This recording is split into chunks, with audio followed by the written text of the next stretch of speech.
Hey, hey. Good evening, good evening, good evening. Good evening, everyone, and welcome to Asking for a Asking for a friend. Friend. Yep. Yeah, And hey, we're so excited you guys are here. Let us know where you're watching from. We'd love to know who you are and where you're watching from. And hey, we are so excited you're here. Tuesday night, favorite night of the week. yes. Asking for a friend night. Yeah. And so hey, we'd love to just hear where you're from. Yeah, And then also just indicate thumbs up if you have had a great week, thumbs down if the week so far just started out badly for you. Yeah. So just indicate for us. Thumbs up if you had a great week. If you've had a great week so far. Yeah. If you're really upbeat. Yeah. Thumbs down if thumbs it's down. like, man, Yeah, this is a hard week, Yeah. So far it's not looking very good. Absolutely. Yeah. Absolutely. Hey, Yeah. we're Moradia and Caro, and we're so glad to invite you to our living room where we can talk about real stuff, real issues to do with marriage. Yeah. Yeah, and asking for a friend. And asking for a friend. So for those of you who would be joining us for the first time, we're both pastors, we're authors, we're speakers, and we're marriage coaches. And actually, we're both really passionate about families and about marriage. And we're having dinner. Yes, you're having dinner. And I'm eating ugali, by the way. Yeah, so today is our ugali night. Man. So anytime we're eating, it will be ugali on Tuesday. Usually I try and finish before the show, but like today, please Today indulge me things. because I'm like, it was just one of those evenings. Yeah, So it I don't want my ugali to get cold. That's why I okay, have to eat you right go now. ahead. Yeah. Yeah. So just to let you know, for those who would be joining us for the first time, that we run a couple of different marriage experiences. The first is Ndoa. Ndoa is a 10-week experience for those who need to build a foundation for their marriage. Maybe you've been married, I don't know for how long, however long, and you've never done a marriage foundation course. This one is for you. Or you're planning to get married, or you're living together and need to formalize. Then Ndoa is for you. And then our second is Couples and Money. This is online. It's an online course experience that helps couples build financial intimacy and oneness, so they can become everything God intended them to be. So those are the courses that we run, or the experiences. We do have some, oh my goodness, people checking in. Lots of thumbs downs. Joshua from Jinja, Uganda, he's saying he's had a busy week. Mary Mogambi, thumbs down. Mary, what's up? Ole Sana. Yeah. Ole Sana. Lucy Wanja, good week so far. Awesome. Passes. Says, hey, Hey. thumbs down. Oh my gosh. That's a Passes. big What's thumbs up? down. What's up, Ole Passes? Sana. Yeah. Yeah. Well, so sorry to hear that. Maybe we'll say a prayer for all the I think thumbs so. down before we start, right? Before we start. So hey, tell us, thumbs up, great week so far, thumbs down, really bad week so far. Yeah. Like mine's been, how's yours been? You start. Well, I have my ugali Well, you and have mala. ugali and mala. By the way, if you're from Uganda, you don't understand. It's like all Mala my is Ugandan God's friends gift. do not understand this meal, because Ugandans, well, you guys just have the best food in the world. But even if all your good food, you can't compete You with guys just come with plain old ugali, and mala some goat meat and mala. That's just like God's gift to humans. to humanity. So I don't care if you're Ugandans and you're watching this and you're feeling sorry for me. Just want to tell you, you just don't know. You just So don't know. anyway. Yeah. So how has how's my your week week been? Yeah. My week has been good so far. What is my high? Usually my highs are very deep. I say my highs and they lead to people being silent. I know, it's like what? So my high is a weird one. What happened? I think I just realized, because last year I got COVID. Yes, you did, but yeah. I just realized that somehow that gives me immunity. No. They don't say that. They do. No. Then what's the place of the vaccine? That's what a vaccine does. Introduce the virus into your body so that you build immunity. Anyway, I have some antibodies. Let's just delete. Whoever's in charge of this broadcast, just delete whatever this lady No, is but saying. imagine I talked to someone, And they told you you're immune. the pharmacist. I'm not entirely immune. He just said, So, if so you're that's to your get, highlight. Your highlight is that you're yeah, immune of to COVID. course. I'm not immune, but even if I was to get, it would be a mild version. Okay, Lord, just forgive this presumption here. Okay, that's your highlight. Yes. Yeah, that's a weird one. It was actually You're such right. a high. I was so relieved. I was actually Like, please just protect yourself. Forget I that know. pharmacist. I don't know if he I knows what know. he's saying. But anyway, nobody really knows. That's a problem. That is a Nobody problem. really So why are we knows. doing please vaccines? take care of yourselves and please stop spreading conspiracies on that. Terrorists. Okay. So anyway, my highlight is I'm writing a book. Yay! I'm so Yay. excited. Yeah. So actually, it's not a book I'm writing. It's an old book we wrote 10 years ago. It's actually And- 10 years.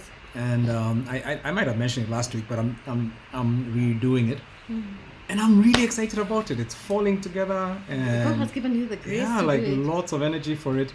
I think it's a really good book. It's a book some of you know. It's called Simama, and it's basically about strongholds and breaking the strongholds in your family. And we're going to be going through the experiences at church. Yeah. So basically, what I'm doing is just reworking it before we release it again. Yeah. And it's a really good book. Yeah. I mean, like, I've really enjoyed it. I'm enjoying reading it. I'm enjoying redoing it.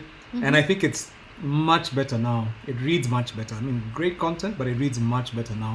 Yeah, Having than- redone than it. it did, yeah. So And- I'm excited. Yeah, and we've gone through that stuff together with our families. I mean, it's not just a book, it's not just theory. Really, we have gone through Simama and we Yeah. just kind of done those prayers. Anyway, we can tell we're both very excited about Exactly. So, all right, we're going to be praying for guys with thumbs it. down. Thumbs down. So yeah. Mackenzie watching from Lower Kabete, busy week. That's good. Silas says, well, it's good. Is busy good? I can't tell know, when I people are hope there. it's good. Yeah, maybe. Silas they're says just watching from Nakuru, and then Omera's from Germany. happy. Omeras. Yeah, Ramirez from So Germany. great to have you guys. Emmanuel, have you been around? And Is Emmanuel over here? I don't see him. yes. Oh. He's written there. Hey. Manu, hey. Hey, tell us. Thumbs down, thumbs up. Yeah, Thumbs down we need if to you're know. having. Since your fiance's is down, so I hope yours is up. Yeah. Or actually, yours had better be down. Your fiance is up. Young man. He's done. You know what's best for So you. Sue Wangari says nice. All right, Okay. fantastic. Say a quick prayer for the guys. All right, who've had let's a pray. tough Father, week. for those who have had a rough week, Father, we surrender. We surrender anyone here who's watching who's had a rough week. Father, I'm truly asking, Lord, that you'd enable them to connect with you. And sometimes it can look so dark, but we know that you never ever leave us and never forsake us. And so I'm praying for everyone here who's having a rough week, that you remove the scales from their eyes so that they can see you, they can see your perspective, and that they may receive encouragement from you. So we bless you and invite you into their lives, into their situations, that they will see you and that they will get encouraged. For we pray these things in Jesus' name. Amen. Amen. Hey, you're gonna have a good week. It might have started tough, but yeah. it's going to be good. It's going to be good. And today is going to be very good. We have a fun couple that we're going to be hanging out with. They're actually quite a fun couple. I mean, I met these guys Yeah.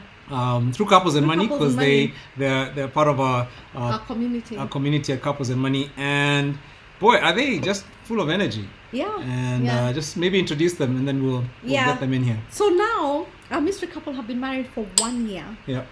and no children. Only 1 year. Those Only guys, one they're children, so yeah. wise, by the way. Yeah, they've been married 1 year, and they have no kids. I mean, obviously. Mm. So they have lots of work to do. Okay. Just keep going, because I'm eating. So Jeff studied design and he runs a creative agency, which is quite interesting. While Becky studied law, but currently does digital marketing for a law firm. Wow. I mean, how nice is that? They're both that she creatives, did? by the way. Yeah, they're both creatives and are both passionate about learning. Yeah. I mean, whoever does that? Who's passionate about learning? They should be. Every Yeah. couple here watching should be. Should be passionate about learning. Yeah. So, ladies and gentlemen, please welcome Jeff and Becky. Jeff and Becky, all Yeah, right. Great to come have you. in. Woohoo! Yay! Yeah. So welcome, welcome. Great to see you guys. Great to see you. And so glad to introduce you to our community and just have you on. Yeah. Fun couple. Yes. So welcome. I don't know if I ever told you I think you're a fun couple. Yeah. Maybe you just had it in the introduction. You're like, he's never told us that. No. They are a fun couple. We've met them before. These are the things you hear people say about you, and you're like, what? He thinks what? He's never told us. Yeah.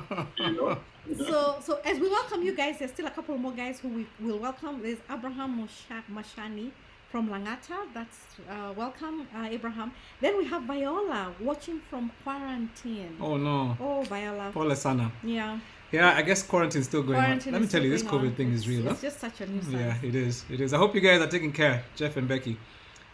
Yes, we are. I'm not seeing social distance between you. Actually, they shouldn't. Yeah. I'm just kidding. We can't have social distancing. Yeah. I'm just In kidding. fact, somebody talked about physical distancing and not social distancing. We always Yes. need people, calling up on us, checking up on us. So it's social. It's physical, not social. So Yeah. yeah.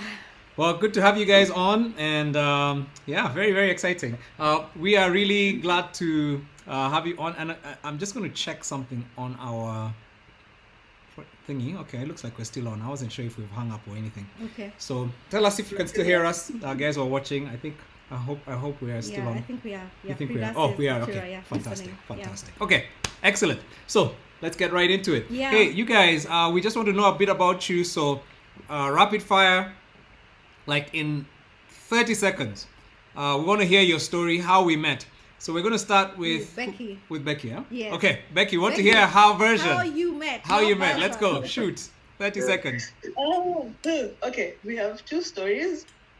So the first story, which is more of his story, was I met him at an office party that a friend had called me to, and at that I wasn't looking for anything or thinking too much about. I just wasn't in that space. So I was like, okay, so this guy works here, and then like it was a digital agency. So he told me a bit about working in digital marketing, how it's interesting. Like, okay, we've just had a casual conversation, stranger, left that day, forgot he existed. Then exactly a week later, we met at another party. Now, a smaller party. Well, it wasn't a party; it was just a meeting with a few friends, and like the host was a mutual friend, and just the way the party unfolded, we ended up talking. Then I remembered, oh, I actually met you a week ago, and we just started chatting and making fun of each other, and realized we had a lot of fun. And yeah, we've talked every day since. I like the ending. Yeah.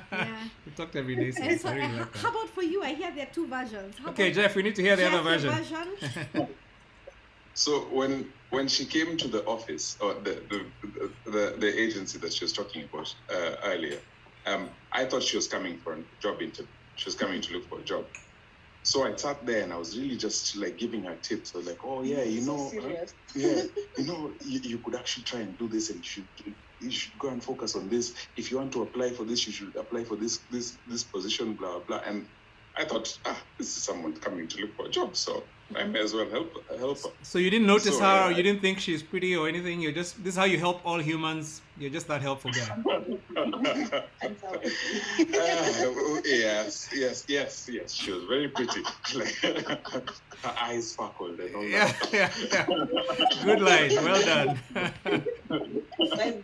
You know, but yes, I just spoke to her. After that, I back to work. I didn't think about it anyway. And then, as you said, a week later, I went to my friend's place and I see her there. I'm like, this is interesting. I know this girl. So I went to try and talk to her, and then she's like, nah, man, your skills are lame. Let me speak to you. And I'm like, this is interesting. I've never had someone actually be the one who katias me. Usually I'm the one who katias somebody. Yeah? But she's the one who actually approached me, and after that, as she said, we've talked ever since. Oh, So she told you your skills are lame. Let me help you out, brother. As if she said those ones. And your story. Jokes. Your story should end with, and she's been helping me ever since. Oh, wow. Okay. That's a great story. That's a great story. So, Becky, maybe you can tell us something you enjoy doing that Jeff absolutely does not. What do I enjoy?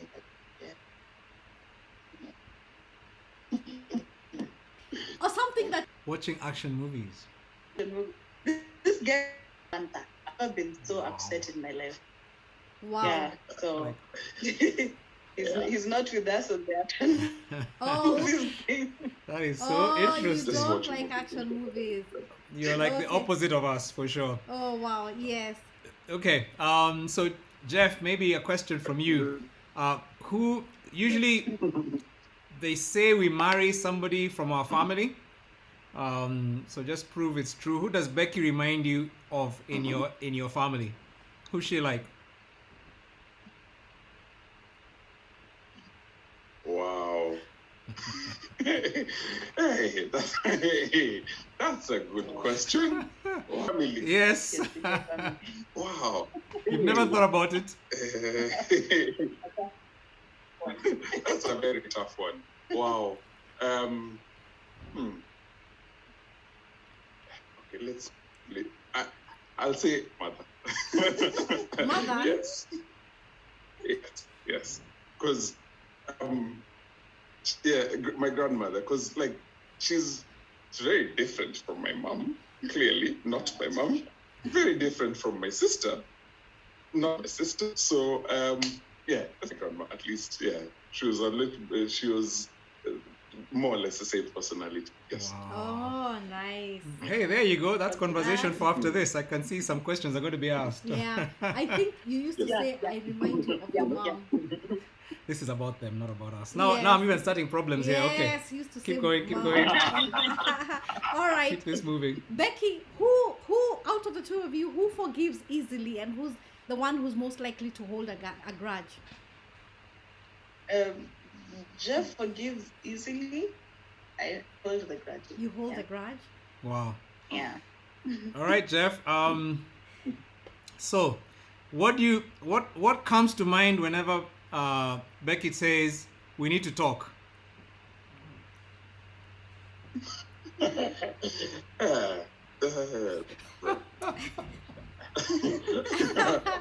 Good question. I would say, probably there's a couple of coming. So, like usually that we need to talk comes with a cup of tea, and then now we are sitting down, we are talking over a cup of tea. So yes, It's the cup of tea. it's the cup of tea that I. So you think about a cup of tea. All right. Okay. Oh, fantastic. My lawyer brain checks in. Ah. It checks in. Okay, all right.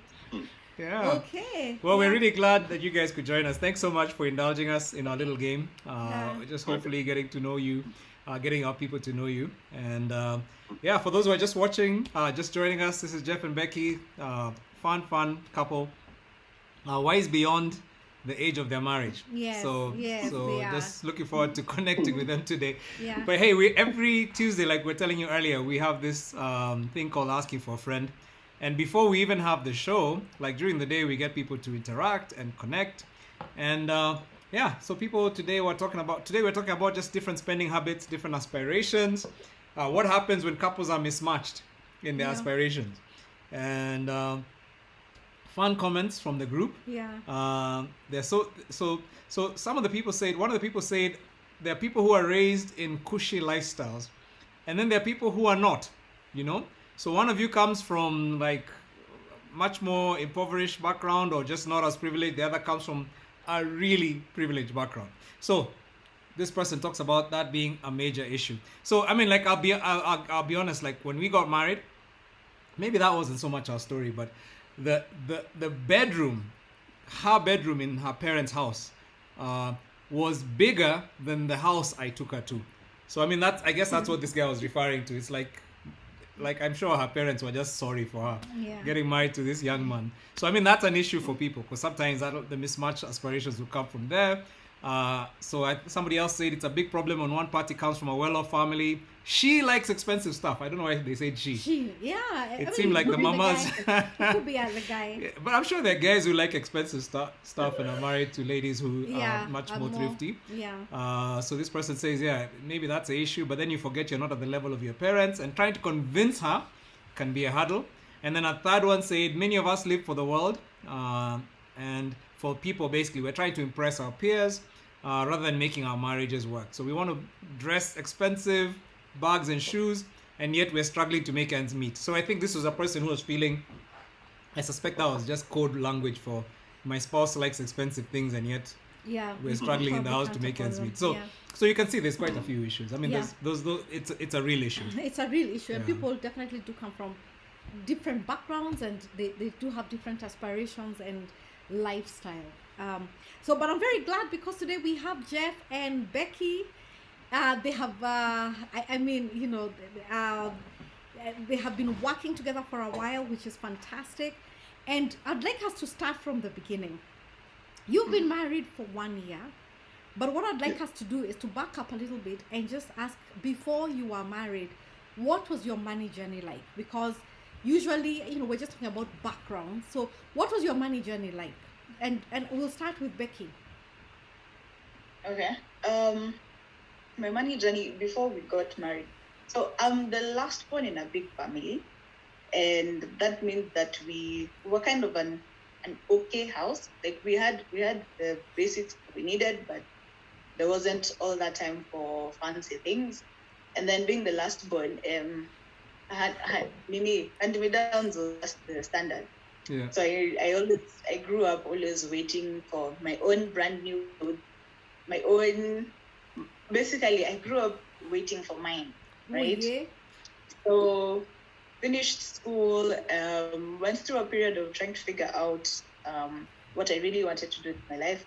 And the one thing that I used to do small jobs. I used to at least have a bit of pocket money, the Mtumba shoes and the things that I bought. Still not quite mine yet. And so when now I got a job that I was kind of happy with, now my mind, I was happy. I was finally going to just get mine. Finally. And I remember buying Time to get it all. It was mine. And I remember the first thing I bought was a pair of shoes worth $4K. Nice, Wow. nice. I will keep them till the day I die. Oh, wow. And they were not even practical shoes, but they were mine. Yeah. Bought with your money. Yeah. Yeah. So I was so happy with that. And then, so just my system, when it was my money was, I would list down my obligations. So if there's anything I plan to save, I'll save it. If there's any debt, I'll pay it out. And then whatever remains was for whatever I decide. So I was very easily broke by 3, because now those are the times when I could do the bit of fast food, the splurge shopping, and just really getting to broke before having too much money at the end of my money. Yeah. But I mean, it makes sense because it's like you've been waiting all this time to enjoy the money, Yeah. Yeah. Yes. Oh, wow. Yeah. Okay, so that was it. You were looking forward to really having your own money. Okay, how about for you, for Jeff? What was your money journey like?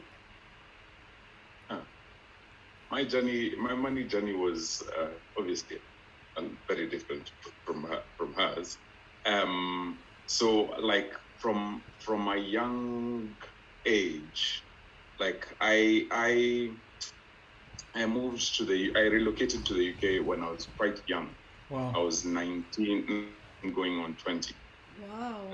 And yeah, so from literally from after high school, I lived by myself. I had to take care of myself. I had to pay my own bills, pay my own rent, whatever, So from that, and obviously coming from a Kenyan background where like your parents never ever talk about bank accounts or how to pay rent or whatever, I was just thrown straight into the deep end at a young age, So I kind of obviously made my mistakes or whatever, but learned quickly the ropes of how to kind of take care of myself from a young age going on growing up, So by the time like I came back and relocated back to Kenya and stuff, I was quite already kind of versed with how to obviously living the bachelor life, yes, was also quite the journey, you know, until I kind of reached a point where actually she's going to shoot me, but anyway, there's an app that I keep preaching about to everyone. Yes. What's the until app? I discovered that app. Which app? Sorry? It's called Money Lover. Aha, nice. Yes. Yeah.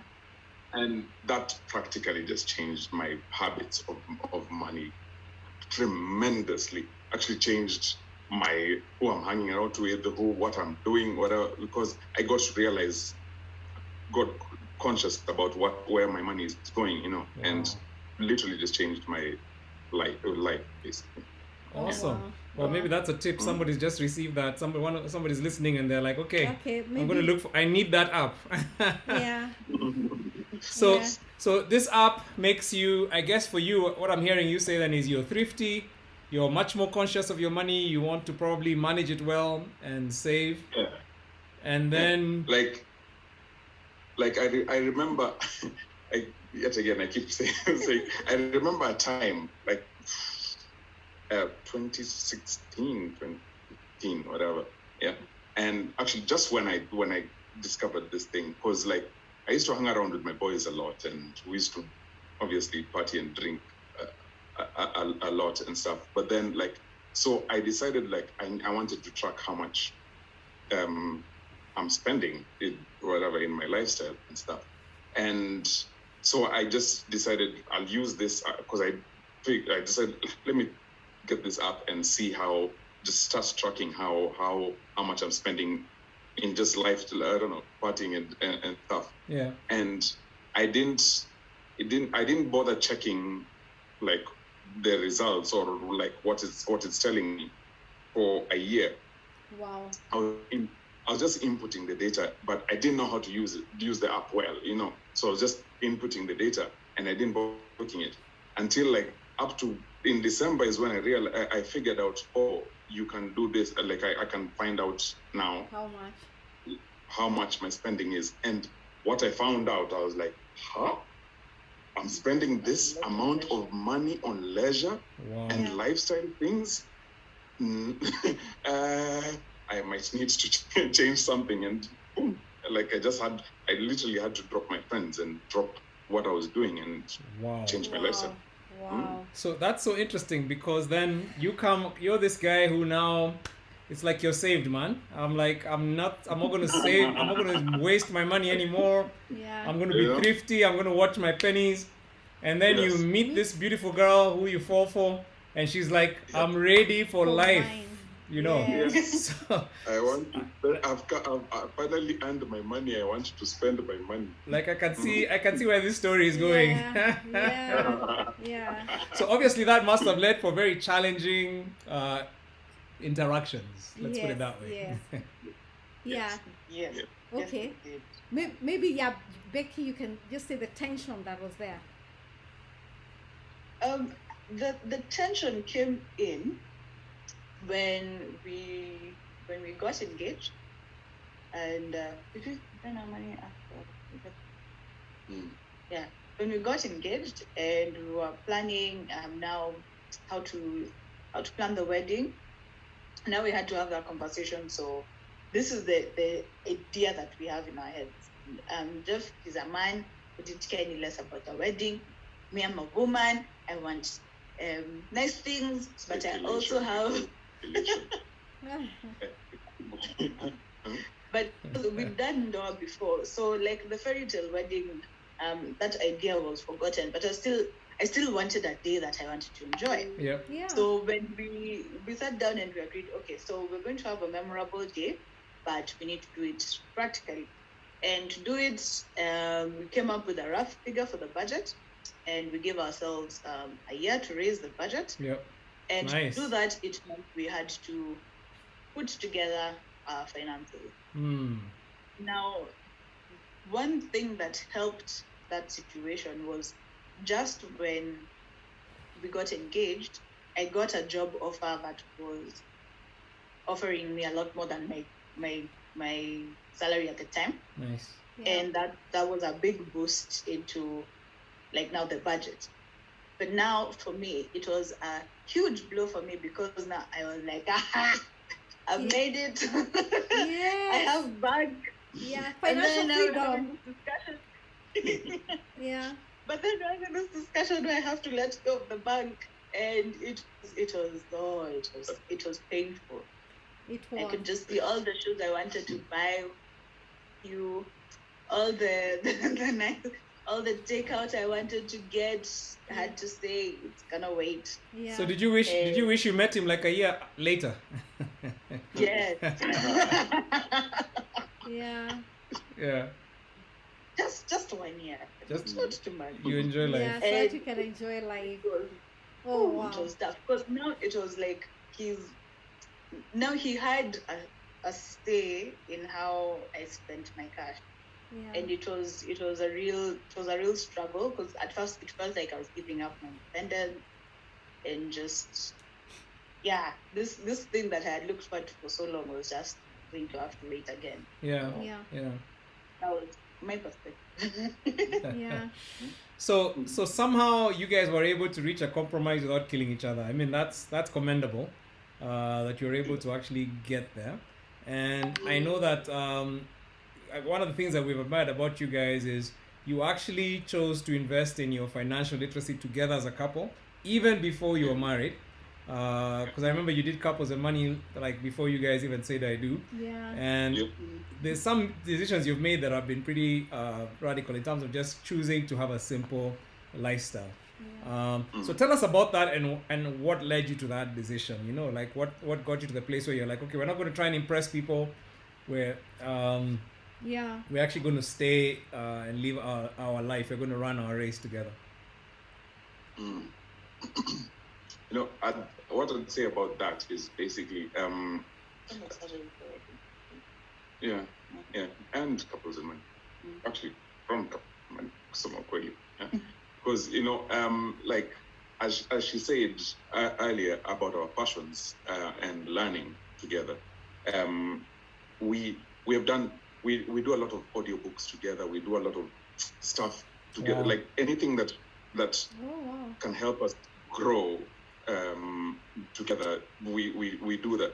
We do that, you see. So when we actually got to now, as she was saying before, like she just got the new job and stuff, and at that point is when we had just got engaged and stuff, and so like we then just stumbled on couples and money as well, and it came in at just almost at the right moment, if you'd like, if I'd say, because then we kind of just started laying down the proper foundations of how to actually get that oneness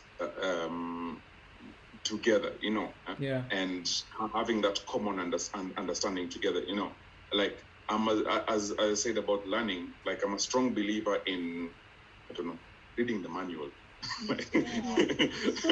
You're that kind of guy. You read the You manual. read the manual. Yeah, you know, And just and do it. yeah, she is the person who will we will get a new gadget or whatever, and the first thing I will take out the manual and even just read. medicine. I'll read the manual first and Wow. see Wow. what before I actually do it. I actually jump straight in, you know, and Read the manual and then get started. Read it when you get stuck. Yes.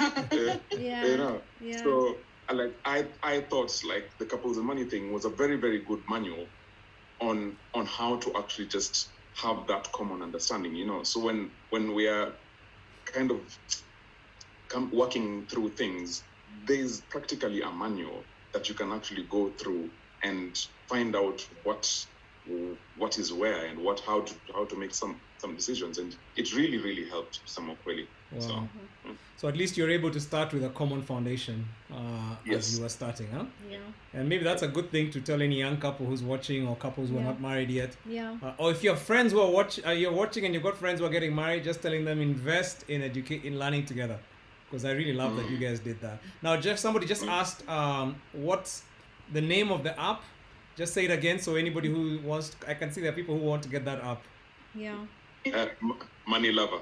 Money Lover. Yeah. If All right, just so you can go to Google- the Play Store, just download that, and I've actually used it, so I know Money Lover. It'll help you just keep track of every cent that you're Yeah. spending, and it's easy because it's basically on your phone, and the minute you pay, you send something by M-Pesa, you just put it in, and it just makes it very easy to track your spending, and then later on it'll do the spreadsheets for you, but at the beginning you're just putting in. So Wow. yeah, Okay. I love it. Yeah. So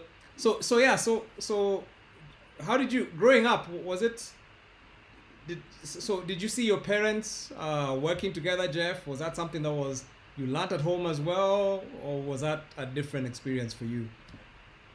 I mean, usually African men are taught not to, you got to be strong. You're the leader. You don't tell all your secrets. Your wife doesn't see all your stories. So I don't know. This is radical, man. Well, I think in my upbringing, especially compared to hers, my parents were very, very liberal, to be honest, especially compared to us. But then in that said, though, like and you guys were like three of you, I think. Yes. Yeah. So the three of us. Yeah. Okay. And my dad is obviously alpha male, and he would be the one obviously setting the budgets and stuff. But then, like, my mom would always kind of they would consult each other. So I kind of saw that from them. Like, yeah, my mom would my dad would tell my mom to kind of give him the budget for, I don't know, shopping or whatever. Yeah. And she would calculate everything and stuff and hand it to him, and they'd have a discussion about it. You see, so like in my upbringing, like, I could see them having those conversations about money and stuff. And so it helped that you could see your own folks like having that conversation, So I think that's interesting. Was that the same for you, Becky? No, not really. It was not the same at all. How I say it is, I missed the best years of my parents' marriage, and so in terms of money, my mom was mostly where money came from, and that was because most of the time. So there's a period where my dad had started a business, which meant he was in Mombasa for a bit. And then now when he's fully retired, he really liked to stay in Chugs. So I spent more time with my mom. Most of the money decisions would be with my mom. My dad was around, then she would have that conversation. But go ask the father. Yeah. The father agrees. Yeah, but mostly, like, my mom was the dominant financial figure in my growing up. That's interesting. So it explains the whole independence bit, because I grew up knowing I can handle my own. So I don't need to be told. I don't need to consult. I can get the thing done. Exactly. And even when we were dating, and I remember when I was still looking for like a job that I was happy, like, our friends kept asking, "Oh, why are you guys not getting married? Why are you guys not getting married?" And like, no, I'm not getting married until I'm sure I will never have to ask for the hamburger. Like, I must have the independent. my own money. I shouldn't I don't want to get into it. Yeah. Dependent on the money. Yeah. And just later you think, oh, okay, so that was an issue that I needed to deal with. Yeah. And it's still kind of something I'm still working on. The whole money being an independent thing. Yeah. It's still something that we're building on. Yeah. But I think there's two things I'm getting from these guys, huh? Two pretty key things. Number one is, and we teach this in Couples and Money, is your family background will affect a lot of your money drama. So I mean, you can see already two different opposing views, where one is like, our parents consulted, there was always this conversation before money, and then there's this other one where it's like, my mom was strong and independent woman, and that's, you come in with that script. Yeah. And those are two opposing scripts, and of course then boom, And I'd imagine, especially where it was not good for mom. You're the lady, and the mom, if it wasn't good for mom, then usually women come into marriage with the whole independence. I'm going to manage my own money. I saw my parents not doing well together. Maybe there are those situations where they manage the money together, but the mom was really oppressed in the process. And so there are a lot of wounds. Sometimes that come from our backgrounds that really inform the way that we're going to manage money. And self-awareness is important, because if you don't have that self-awareness, then you blame your spouse. You don't understand they're just playing a script. There's just this thing that's in your mind, and you're just playing out somebody else's script. So when you're self-aware, then you're able to tell, okay, that's somebody's script, that's not our script. How do we create our own script? And I love the fact that you guys you've sort of come to the place where you're like, okay, we have the scripts, but we need to actually put a pause and then figure out our own script in a way. So maybe, I think earlier on, Becky, you had mentioned that your money is married. I mean, you came, from very different perspectives. but your money is now married. What does that mean, and what does money being married mean, and how has that experience been like for you, you who just came in with different expectations? So so like I said, just from that bit of my mom being strong, independent woman, and the advantage of being born later is I've seen the issues that come out later. Most guys will grow up seeing the better part of the strong, independent mom, but then when the kids are gone and they have to deal with now the fact that they can't be the strong, independent person anymore. Like I saw that, and I didn't want to be that. Like my folks, they did a lot of things which are awesome, but that was something that I said I don't want to carry into my life, my marriage, my future. So the first initiation was basically the wedding planning. So when we sat down and we said, so for us to get to this budget, we have to do this together. Okay, maybe Becky, you can explain, what do you mean that later on she was not able to be strong and independent? Did she ever need to depend on your dad at one point, or what happened? Because life happens, and I think it's good for us to understand. Yeah, you could be strong and independent at this point, but life happens. So what happened with your mom? I would say that at that point, when you were still young, when you were still growing, she needed to be strong and independent for the kids, right? But now she didn't. The kids were distraction from the husband, basically the husband, or the lack of engagement with the husband, right? But now when the kids are all grown up and it's for her to be strong for herself, now it goes back to before these kids came. I had a husband who, he should have been here, he should have been doing all these things. And so she's retired, she kind of has her thing, but because she's also used to serving, like she doesn't know how to serve herself. Yeah. So it's like still wanting to be strong for somebody else. And it's difficult when your kids leave. Yeah. Because now it means your kids are your primary, they're your anchor. So now that floating for, okay, so who am I being strong for at this point? And it's been such a transition. Yeah. Seeing the real face, because you've grown up thinking this woman, she's got it all together, she's wild, she's amazing, she's everything, but then seeing the bits and pieces that you don't see before. Yeah. The being strong for yourself. Yep. Yeah. That's so profound that you saw that, because many times we don't learn from our parents' mistakes, and we just repeat them. So, I just want to commend you for actually noticing, because, as you grow older, you're able to see your parents as human. Yeah. They're not these superhuman people up there. You're able to see, okay, I love what this was about, but I can also see the mistakes I don't want to repeat. Yeah. And just, kudos that you're actually able to see that and say, if I go this independent route, it means I'll be old and lonely.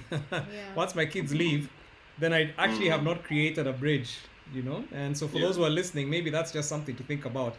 Because your script that you have could actually lead you. You need to actually look at where it's leading you to, not just now, but in the future as well. Because I think it's not just for women, even for men, especially where money, someone was like, I have a better job than my wife, I can manage, I can do all these things by myself. You never know what the future is going to be like. Yeah. And I love that question. Are you setting up yourself for loneliness in the later time, when you can actually not be strong and independent? But anyway, Becky, you were saying that the first task that you had together was your wedding. So continue from that. Yeah. So looking at the budget, looking at how to put resources together, the first thing that encouraged me in the uniting our monies was the bank balance. Because now when we're putting money together, you're like, okay, we have money. We have, like, it was even more impressive than that bank I was excited about before. Yeah. So just seeing how we had more, and seeing that we had even more possibilities when you work together. Yeah, like it was an encouragement. I think that's still what keeps us going up today. Yeah. The fact that when we're putting it together, it's even easier to like balance the books and the budget as opposed to if I was balancing my budget and he's balancing his. So that was definitely number one, the biggest encouragement. And then number two, a conversation that we had to have several times. And in terms of, just staying on track was it's for a greater goal. It's for a bigger picture. Like, yes, you want this now, but delayed gratification. Wow. And just, I was sharing with a few friends yesterday how Jeff has this technique to stop me from impulse shopping. So like I'll see something I like and I'll be like, okay, Jeff, I really want to get this. It's like, cool. And what will it do for you? And I'm like, it's nice, it's pretty or whatever. He'll be like, okay, why don't we so it'll be like, okay, so why don't we pay the bills first and then we revisit this conversation by next week? Like, okay. So next week comes around, either I've forgotten about it or I've found something new. Or we've paid bills and reality has checked in and I don't want to buy it anymore. Yeah. Like it's like he's trading me on delayed gratification. Yeah. Oh, well, I think that could be what the price of admission for somebody watching this. It's like, just how do you train your spouse who wants to spend it right there to actually slow down? So I think that's such a brilliant. Hey Jeff, you're only 1 year married, but you're wise beyond your years for sure. Yeah. You know that. She's describing it right now when we're in camera. That it's an easy process. Trust me. when we're having that phone call and in that heat of the moment, it's not as easy as she doesn't smile as sweetly as she just has smiled for us. There, the pressure is real, I want this. No, babe. Man, this is a deal. Oh, this is what. Just give it a week. Just a week. If we can have this conversation next week, so 9% of the times. Wow. Next week is it's not even an issue. The pressure is gone. Hey, this show is called Asking for a Friend, so I actually want to ask for a friend on this one. There are several engaged couples watching this, and so I think what you're saying, they're hanging on to every word, and I'm just laughing now because I know they are. And so what would you advise a couple that has completely mismatched aspirations? And kind of similar to where you guys were, like one wants to just, man, I really have to have it. I want a big life. And the other is like, no, that's not where we are. Like, what advice would you give people? Just speak to somebody right now who's watching this show. That's a good question. Wow. What I would say is, you have to be able to kind of create a common understanding, Samokweli, because that's what is going to help you with practically every other thing as you're moving forward. Creating that common understanding, and common understanding doesn't necessarily mean that you're agreeing on everything, like you are 100% agreeing on everything no, it's not possible. It's not possible to do that. But then getting to that place where you, as simple as agreeing to disagree, is good enough, Kustamokweli, because at least like you have had that discussion and you've had those conversations. Even though maybe you did not necessarily agree 100% to whatever that is, but at least you've had the conversation and you've had that common understanding. You get, because there's many a times that we've had the conversation, but like once she will tell me something, I may not necessarily agree with what she's saying. May not necessarily even just. So as we're talking about life issues, I may not necessarily agree with whatever she's saying, but at least I listened to what she said. That just by listening and understanding what it is, I have understood where the need was, or what did you see. So sometimes, as I was saying, like the thing about impulse buying, for example, she told me at the beginning of the month, oh, by the way, I'm really craving this pair of shoes, or I'm really craving, I don't know, a new bag or whatever. And I listened to it. I'm like, oh, okay. And I'm like, okay, think about it a week later. But then, like, if a week later it doesn't come through, you know, most likely it wasn't really a serious thing. But then if she's told you that thing three, 4 times, and it's kind of ringing always, I'm like, oh, okay, then it's something that we might need to. She really wants, and it's something that we might really have to consider, you know. Yeah. So I get to understand it. So yeah, just back to what I was saying before, is just creating that common understanding would really help forge that, bring those expectations closer or aligned. I love it. Yeah. So that's so reasoning. I mean, that's so reasonable. I mean, that's so just so sober. Becky, give your perspective. Like you're speak for the spontaneous ones who are listening. Like, what advice do you give to that person who's like, ah, man, you're slowing me down, Yeah. you're killing me? It's so the one thing is, I think it's Art of War that says, you know, appeal to people's desires, right? And so it's kind of, we sit down and say, okay, this is what I want, this is what you want. Yeah. And you know, we talk. The one thing we've always done very well has always been talk, and encourage everybody, make that time to just have like dedicated conversation with your partner. Yeah. Because when you have a conversation, you're listening, really listening, then you'll even hear the words that said. So sitting down, like weighing that this is what you want and this is what the other person wants, it's good, because then it doesn't become a competition on maybe whose want is more important. Yeah. And then once we've sat down and put the cards on the table, then it's like, okay, is this really something that we need to have? You know, can we do without it? Compare what you want versus this other thing that you said you wanted, which was, let's say, bigger. And now, you know, it's a choice. Do you want that thing that's bigger, or do you want this happiness right now? Yeah. And then we'll sit and we'll agree on a mechanism where we can like get me what I want, basically. Yeah. Because he's thrifty, really wants anything. So Yeah. so one spouse is like, it's always me getting things. The other one is like, what do you want? Yeah. Me, I just want to save. Oh wow. It's so annoying, especially when it comes to But gift. sorry, I come in there. But then, funny enough, though, like there's talking about, she's just mentioned out of whatever. There's another book also that we've been languages, yeah, and they were saying how the love languages. yeah, five Love languages. love languages, yeah. Anyway.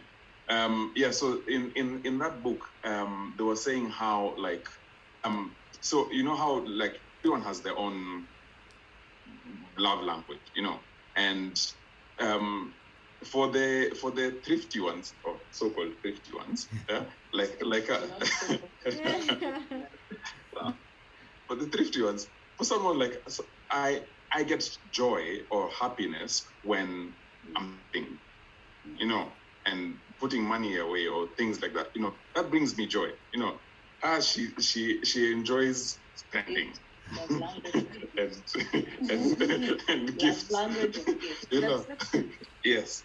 So as she said, like she's happiest when she's spending that stuff. Me, I'm happiest when I'm saving that thing. So as long as we can understand. So does that mean you guys will never be happy? One of you will never be happy because either you're spending or you're saving.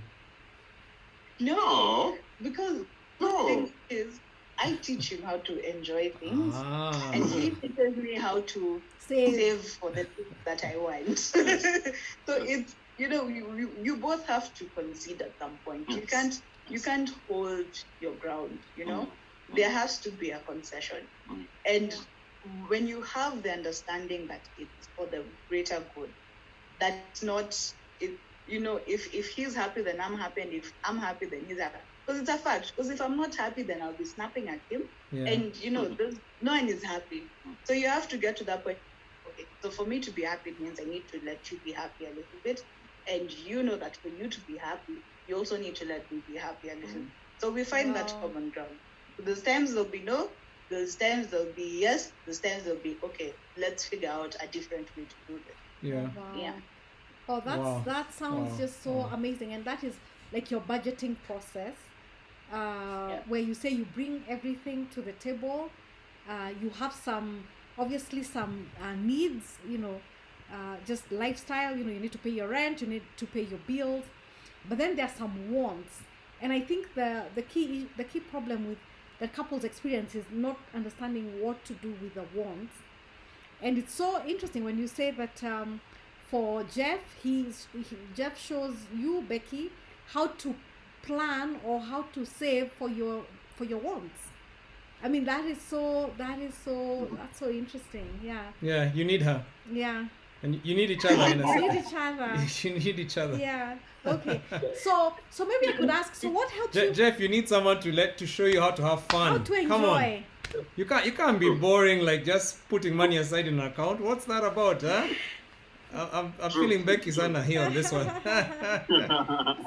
So how? But Becky, without Jeff, you'd probably have ended up broke. So I mean, it kind of balances out here. Yeah. It's true. Okay. So, but what helps you stick to that? What are some of the disciplines you've had to put in place to stick to your budget? Because it's one thing to agree to write it down and to whatever, but what are some of the disciplines you've had to put in place just to stick to the budget?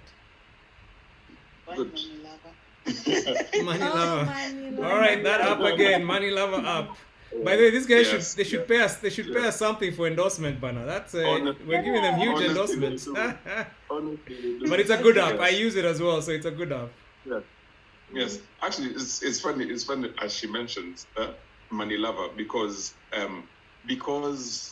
like she will always come and say, oh, but I want this and I want that, I want this, whatever, Okay, not always, whatever, but But with money lover, like it has helped us kind of understand like our categories per se, like where we spend our money on, and we have made it because of using, obviously we've used this stuff for a while now, but because of using that such tools for a long time, like we've practically budgeted for each and every expenditure that we need or want per se. There's an allocation for her nails. Nice. There's an allocation for her hair. Nice. There's an allocation for her makeup, date night. There's an allocation for Like just everything that you can. Really tried to. Yeah. We really try to balance the book. Mm-hmm. So we have our monthly budget, which we've broken down into each week's kind of expenditures according to either due date or when it's needed. And then we have, so something that I really appreciate, another reason why I'm really glad we did Couples and Money, is we've made money an easy conversation to have. So we have a date for our monthly budget where we actually sit down like, so what's coming up this month? Is there any, so other than the recurrent expenditures, is there anything we need to fix or, anything we need to donate and stuff? And then, so we discussed that at the beginning, just before, because we have it for 25th, before the money comes in, we have that. So you have a regular, we call it a money date in Couples and Money. You have a regular money date. Yeah. My goodness. My goodness. You guys are teaching us stuff, but I mean, that's so disciplined. It's actually quite That's disciplined. insane. Okay. Yeah. I can see we're taking notes, by the way. Just keep talking. Those things we figured out. And then now just having those conversations more and more. And I'll definitely say it's helped me move more into letting go of the money. Because now, we can, when we first started, we'd have the money conversation on the, any day after that, whatever is happening with the money, we shall figure it out on the money day. So now it's gotten to a point where in the middle of the week, or if there's, any impromptu situation comes up, be able to be like, babe, so this is what's going on. Can we do this? Can we, if there was this amount that we haven't spent that was allocated here, are we able to kind of put it into this? Is it going to disadvantage us or not? So just like we're able to talk about money on the fly, which is something that I really wanted to be a pillar in our marriage. Yeah. Okay. I love it. I love it. Love it. That is so cool. Yeah. I mean, and one of the things I just have to say, I mean, for me is just, you guys are rocking it, man. I mean, Yeah. 1 year in and you've got such a solid foundation. Like, I wish couples would start where you guys are, just having the guts to hit the issue head on, having the wisdom to understand how to have those safe conversations, and then actually the discipline to carry it through. So that's really, really awesome. I love that. Yeah, I love it. I mean, as we were talking, I was like, wow, this is something. It's definitely just something that God has done in your marriage, and it's a beautiful thing. And I really appreciate the values. The lessons that you have, that you're talking about. Yeah. Just that discipline and so on. And it's interesting because, I mean, our peers, like my peers, many of them are of the opinion that you can't have a safe conversation with your wife. About money. It's like you don't tell your wife anything. By the way, it's true. I mean, there are many men who think this. It's like her work. In fact, one of the lines that I hear my peers say is, women are just there to conspire with you against kids, with the kids against you. And one day you'll just wake up and find the mama has gone to the States with her kids and she's left you. Once they've got their jobs abroad. Yeah. But I feel like part of the reason it's like this thing. It's like you didn't invest early, like do what you guys are doing, and then you get into your 50s and all of a sudden you realize you're alone. It's that loneliness that that you were talking about earlier, Becky. Yeah. And so just having the guts to just right from the onset say we fight for this thing, we work together. Yeah. That's pretty impressive. Yeah. Yeah. Well, there's someone who told me today that her spouse said that she was expensive to maintain. And these were just the different aspirations. I mean, I was like, wow. That's so interesting. And I'm sure there are people who are listening who would be able to resonate with that, where just very, very different lifestyle expectations. And but let me just ask very quickly, who between the two of you came in with that? I mean, I know that we've had that Jeff is the saver and Becky is the spender, but as far as lifestyle was now they're, did now I say I said was now they're getting yeah. But who came in? We don't want to take it for we don't want to just obviously automatically assume that Becky is the one who was the higher lifestyle expectation. Maybe you can tell us, who is it who had the higher lifestyle expectations? It's okay. My point of view was not that I had a higher lifestyle expectation, because I still knew where to get the knockoffs and still look nice. But I wasn't asking for original label. But the fact that I did want to spend, so like in that situation, I'm actually saying there was a time Jeff used to say that I was expensive to maintain, and I never used to understand. I was like, I'm not asking to go to a high-end space or something, but it was just simply because I wanted to spend and he didn't want to spend. Then that made me expensive. But I still refuse to say that I was expensive. And I'm sure Jeff is not laughing at you, he's laughing with you right now. He knows which side his bread is buttered on. He's a wise man. He's a wise man. He's a wise man. Oh wow. And for you, Jeff, maybe you can explain. So because there's somebody here who's listening, and for sure they and it could be a man or a woman. It could even be a woman who's saying, please, my husband has just very high lifestyle expectations. And so how did you win Becky? I think first just talking about myself, not even just her. Yes, we have been married a year, but we have been together now, going into 7 years and stuff. And in that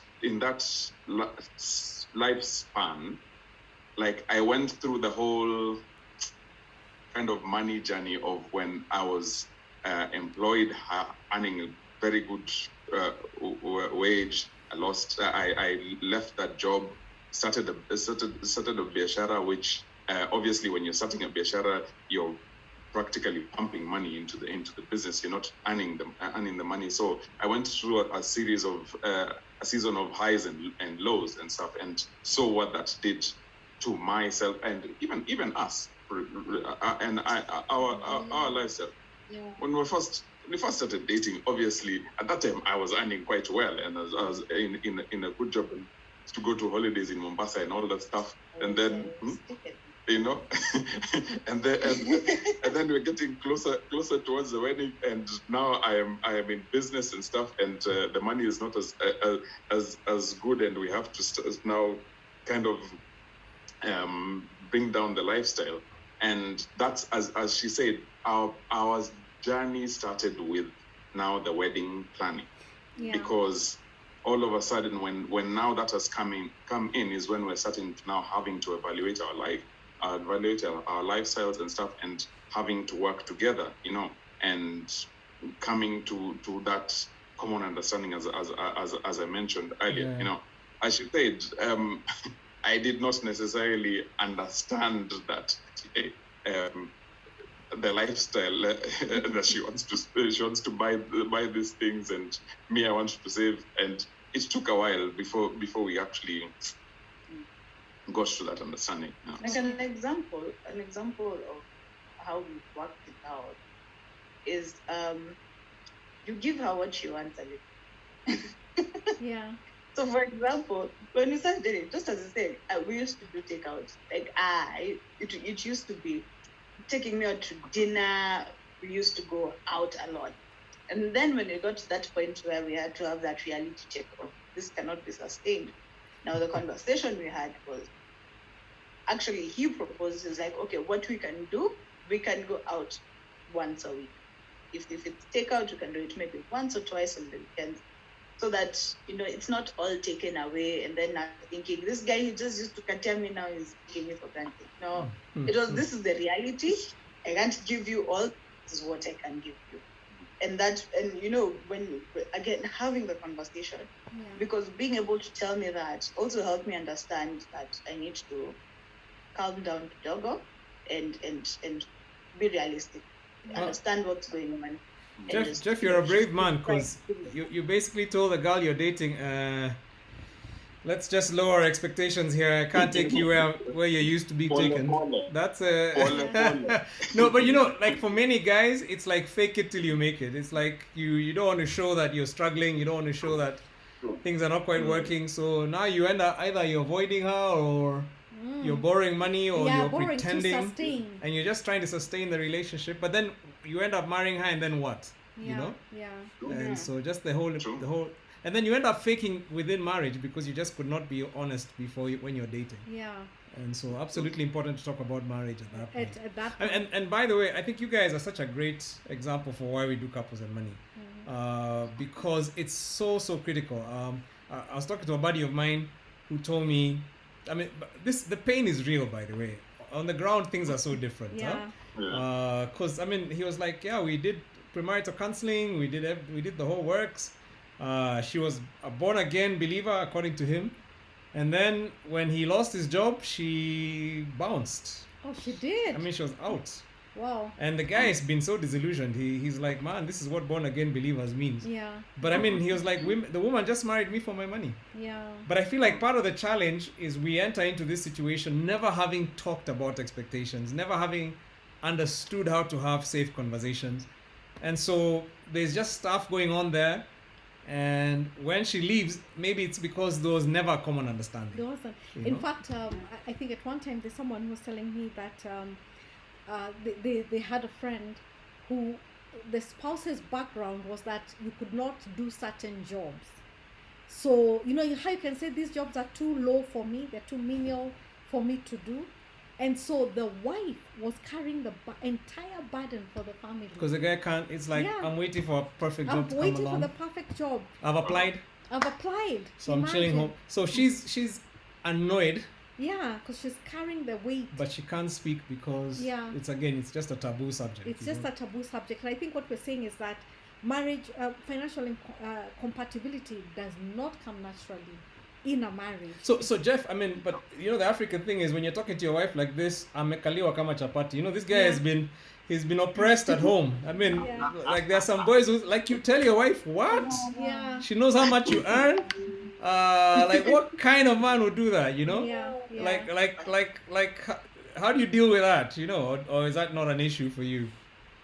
No, but you see, as I was saying before, like, you should never think that you're always going to be on top. Yeah. You know, because as I was saying before, like I had the good job, I had a good salary, whatever, and then it went away and stuff. You know, and then when it went away is the time that she got a good job. Oh yeah, that's Wow. right. Yeah. Her salary, she had the money. You know. Yeah. Yeah. So like you can't fix yourself thinking that you're always going to be the breadwinner in the household. You're always going to be the one bringing in the money, because reality is not. It's not that. No one that knows. I could get sick.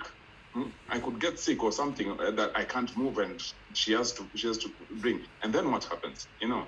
So yes, my opinions at that point just don't matter. You know. Yeah, So yeah. it's once you kind of just understand that life is all about peaks and valleys, and sometimes you would be up and down or whatever, then it's easy to kind of just reveal and say, okay, sawa, saizi tuko hivi, this is what I'm earning and That's what's whatever. going on. Yeah. Probably next month. And it's funny, like even we have seen in our budgeting process, like our budgets have considerably changed in the last 3 years, you know. So you can't say that you will always be on top. No. Wow. Yeah. So Of course. right now you guys are you've taken couples of money, you're now facilitating other people through it, and I'm sure you're learning different things as you're facilitating. It's I mean, I don't know what that experience is like. What is it like sharing what you're learning? You know, like you're 1 year old into this thing you've done, but now you actually are teaching other people. How does that feel? Does it feel surreal? It's actually pretty awesome. So really, we have a really interesting group. Like I wish our group are actually watching. Like we have a really awesome group, Samokweli, and they're really encouraging actually. And funny enough, as much as we say that we're facilitating, 99% of the times we're the ones learning from most of others. these people, because most of them you'd find that they are much more advanced in their marriages than we are, you know. So we're actually there to learn than to actually share, you know. Wow. It feels like a weekly hangout more than a class. Oh. Samokweli. Yeah. But then, like, doing couples and money just in itself, and especially doing it this early. So over the weekend, we were at a seminar about just investing. And when we were sitting down and hearing the problems people had, there was a point where, like, are we in the right place? Because we haven't gotten to those problems yet. Yeah. Yeah. But then we're like, because we've had this now, you know, we'll be able to make different decisions Yeah. when we come up to those milestones. Yeah. So it's and I think Stem is the one who mentioned it. You know, the best way to learn is not your experience, somebody else's experience. Absolutely. So being in these spaces, talking to older couples, talking to people from different spaces, you really get a lot of knowledge, a lot of wisdom that just makes you better prepared to deal, and just gives you an even better shot at growth. Yeah. Yeah, Yeah. that's been us. Couples of Money has just been, it's like a cheat sheet for us. Yeah. Wow. Yeah. I love it. I mean, and for me, I'm such a lazy guy, by the way. I'm that guy. I learn from other people's mistakes. Yeah, 'Cause it's I'm like, expensive. man, Learning from it's yours, painful to make. I'm just painful. that guy who doesn't like learning from my own mistakes. I'd rather learn from other people, be with other people, hear their stories, and learn to avoid pain. Maybe I'm just chicken, but I'd rather learn from your pain than, than learn from my Your own. own pain, Which is yeah. why the beauty of being in a mentoring space, which is what Couples and Money is. And so, I mean, one of the things, and as we're drawing to a close, I really do feel if you're watching and you haven't done that as well, it's a great space. And we've got several experiences. If you are just at the place where you basically just need a foundation for your marriage, then Door is a space. And that's a space where you come and you just get the very basics. Yeah. Just speaks about every particular aspect, whether it's in-laws or communication or conflict or whatever it is in marriage. But if you're at the place where you're like, okay, we got that down, now we need to just move into the biggest issue that affects marriage, Yeah, which is money. finances. I mean, for me, when I see a couple like you guys laughing about your money, like, dude, it's not normal. It's not the thing. In our experience, it's like money is a painful subject for many couples. Yeah. And just to see guys like you on such a fantastic foundation, I mean, this is what it's about. This is what, and you guys even teaching other people and sharing your joy with others, and even creating a platform. Because I mean, you're very humble when you say we're not teaching anything, but just the fact that you're creating that platform where people are exchanging knowledge, I mean, that is awesome. That is really, really amazing. That is really good. And so, I mean, I feel like anybody who's watching this, man, look at these guys. They're the poster child. Like, you need to be doing this course. Yeah. You need to be definitely just preparing yourself in a sense. Yeah. Yeah. Okay. So hey, I don't know. I mean, if you guys, I want to give you guys an opportunity for a parting shot. Just anything for any couple who's watching. Think about, somebody who's watching who just needs to hear something about money, about relationship, about marriage, just a lesson you've learned, or just something you'd really challenge people to think about.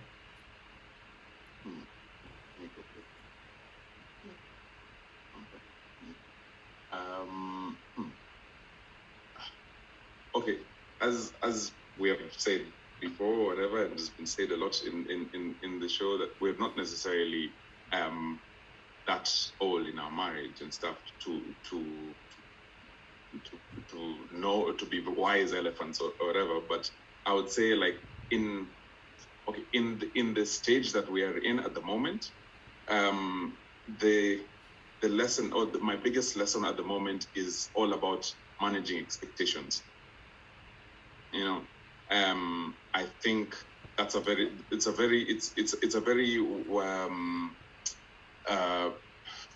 profound lesson at the moment that we're learning, because many of us kind of,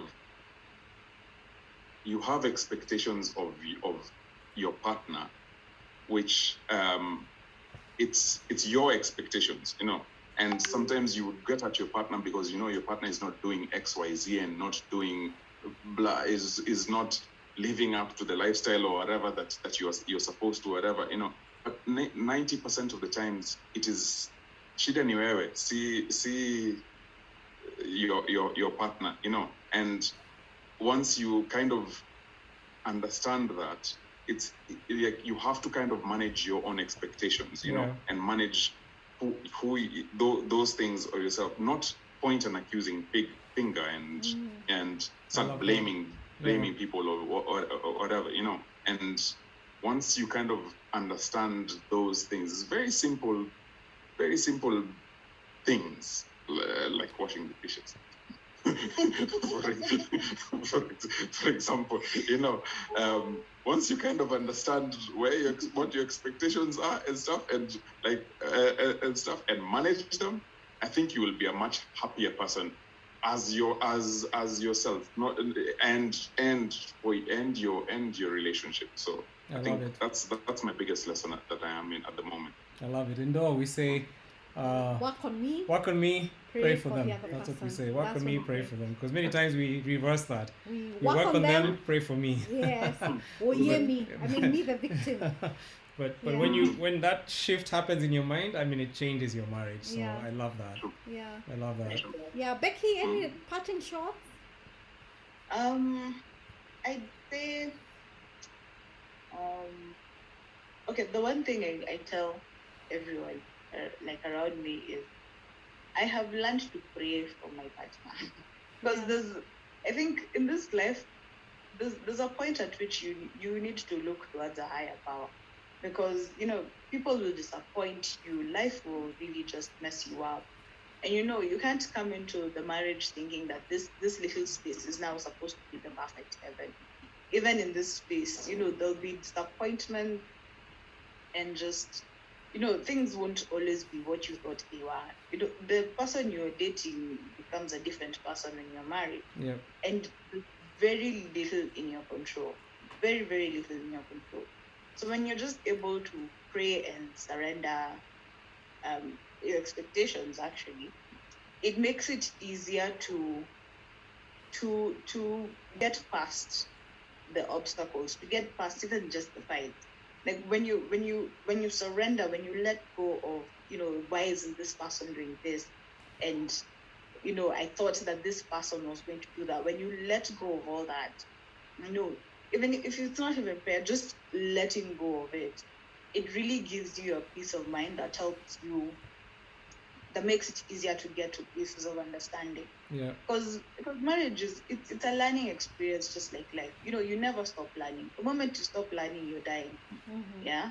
So in that letting go, learning your partner and learning with your partner, it really, it's something that I wish everybody could do. Wow. Yeah. That's so awesome. Wow. Yeah, letting go. Like I wish we knew as much as you guys know a year into our marriage. Yeah. Like We didn't. I mean, like you guys are just way ahead, and I Yeah. mean that's commendable. It's phenomenal. Yeah. I really that's love it. fantastic. I mean, one of the things that we are passionate about at Couples and Money is creating a community of couples. Yeah. And so Jeff and Becky are part of our community. We love these guys. We meet regularly. We connect and grow together. And I mean, our desire is that we're all going to become dollar millionaires, and that's part of what Couples and Money is about. Is just raising a generation of financially free families that are just passionate to serve God's agenda together. And so we're so glad that you guys are part of that community. Man, you guys are going to be wealthy. I can just tell. There's a thing. There's a thing, yeah. Amen. There's just a thing. The Because discipline. the Bible says, and here's the thing, and I want to qualify that. I mean, the scriptures talk about seek wisdom. This is the book of Proverbs. It says, seek wisdom more than silver. Yeah. Seek wisdom more than gold, more than rubies and precious jewels. Why? Because, and for me, I really believe that's a key thing. When you find wisdom, then everything else comes. And I feel like what you guys have done in learning together, in choosing to submit yourselves to learning, is that you're saying wisdom comes first. And then it becomes a foundation for wealth. Because we know too many couples who wealth came before wisdom, and wealth destroyed marriage, Yeah. And so when you seek wisdom, when you make it a priority as a young couple to seek wisdom, then you lay the foundation for greatness. So we're So really well excited done. about that. So well done about that. Yeah. And hey, if you're watching this and you'd like to be part of our community, number one, there's Zendoa community, which is a wider community of everybody that we mentor and just is part of our community. Click on the link on the YouTube. There's a link right at the top of this conversation, and it will take you to our WhatsApp dialogue. If you have clicked it before and you've never gotten messages from us, it's because you didn't save the number in your phone. So just save the number. You can save it as Noah Community or asking for a friend or whatever makes you happy. And as long as it's saved, then you will get messages from us and inspiring stuff to help you with your marriage. Yeah. So if you're not part of it, just click on that. And then if you're interested in being part of Couples and Money, we're starting a new season soon. So just indicate once you send the text on that same number, a WhatsApp text, and just say, hey, I'm interested in Couples and Money. We'll send you some information and let you know more about it. Yeah.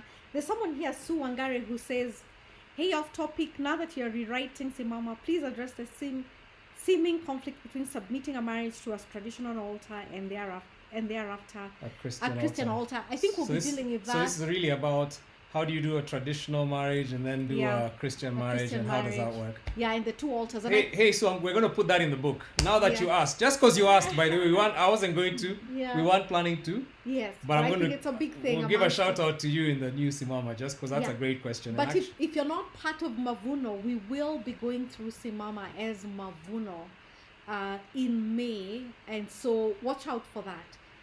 watch out for that.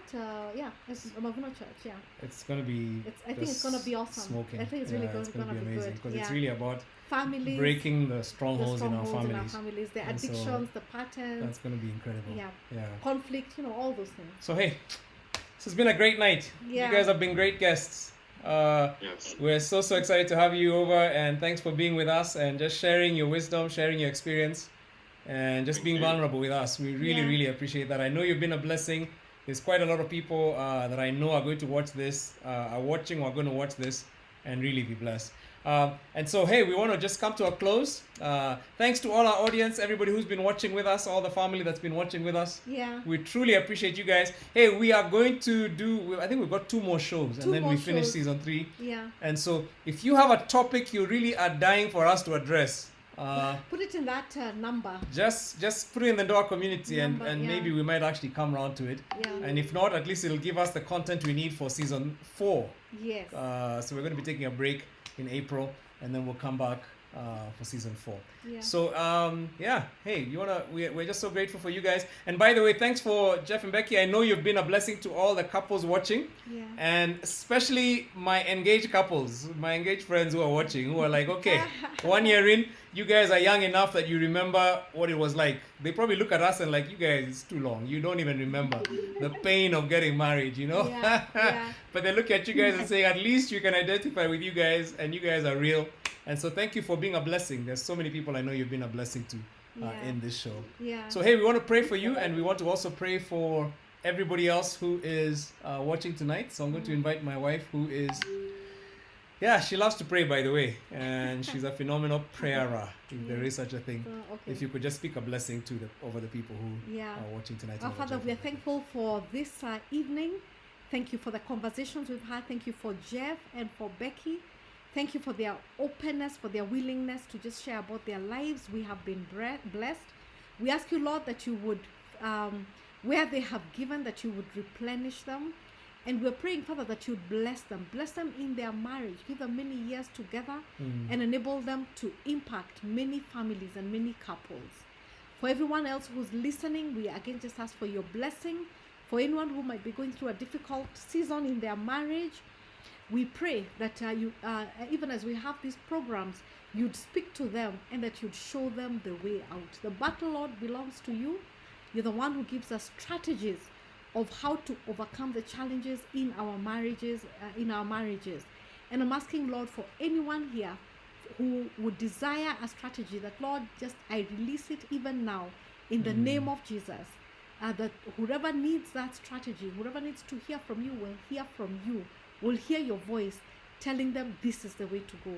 Because the truth of the matter is we're dependent on you, and without you we can do nothing. So we ask you, Lord, speak to us, Jesus. Speak to us over the situations that are challenging, that are confusing, that are even painful. Speak to us, Jehovah God. For we pray these things in Jesus' name. Amen. Amen. Hey, you guys have a great rest of the week, and thanks again for just being so gracious and being on our show. And Thanks for having us. yeah, There are people saying thank you, Jeff and Becky. yep. Thank you for being a blessing. Yeah, the people on Awesome. YouTube. Well, good night, everybody, and thanks again, and we'll see you next Tuesday. Tuesday. All right. God bless. Bye. All right.